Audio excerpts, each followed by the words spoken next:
Thank you, Mr. Chairman. Today's hearing on community care network generation requires clarity about what the program is and what it is not. Community care was meant to supplement VA healthcare when timely care isn't available. It was never meant or intended to replace the VA or be a vehicle for privatization. Veterans are a unique patient population with complex service-connected needs, from combat injuries to toxic exposures, that the VA was specifically built to treat through coordinated, holistic, and specialized care.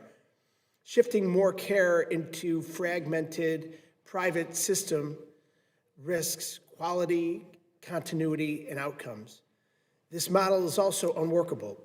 CCN Next Gen demands strong oversight, yet this administration has cut tens of thousands of VA staff and failed to fill vacancies, including staff responsible for overseeing these contracts. You can't howl about the workforce and expect the system to function effectively. We all know that. Billions will flow to contractors with limited accountability, and when care fails or becomes fractured, veterans will pay the price. Veterans kept their promise to our country. We should be strengthening the VA and not hollowing it out. I'm a healthcare practitioner myself, an occupational therapist. I was trained to look at the whole patient: function, recovery, long-term outcomes, and continuity across providers.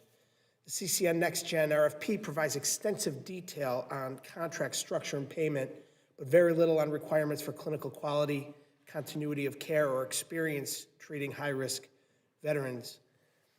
So my question, Mr. Topping, is where in the RFP have you set specific quality of care metrics for community providers to meet? Representative, thanks. Good to see you again. And so, number one, Community Care Next Gen is a supplement to the direct care system and the things that VA does well and VA does uniquely.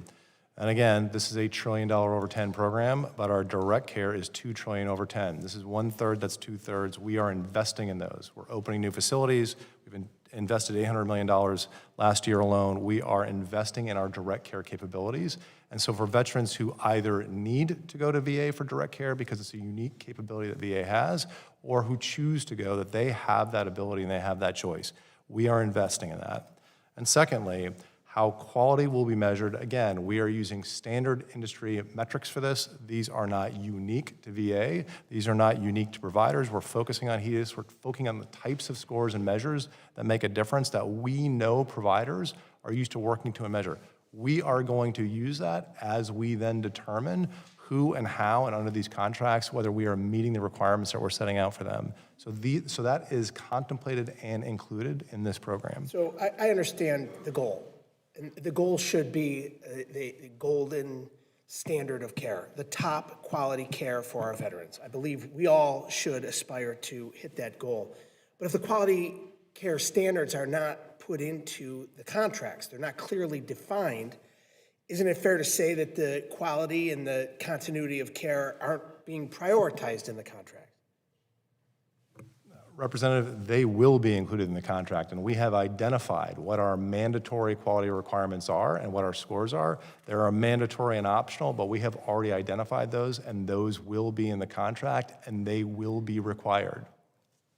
Well, it seems to me the oversight of these contracts, though, are going to be left onto the contractors themselves, that the quality of care is going to be left to a standard like they're policing themselves when it comes to quality of care, like the fox watching the hen house.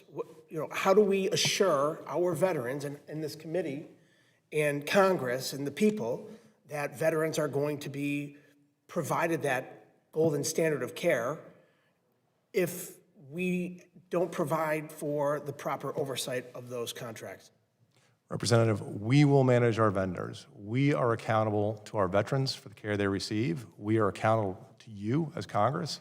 We will manage the vendors. This is our program. Our vendors will operate this as our partners on agreed upon terms and requirements. And again, we have the ability to offer at vendors who do not meet our requirements, don't match our values. Will they be self-policing their own contracts?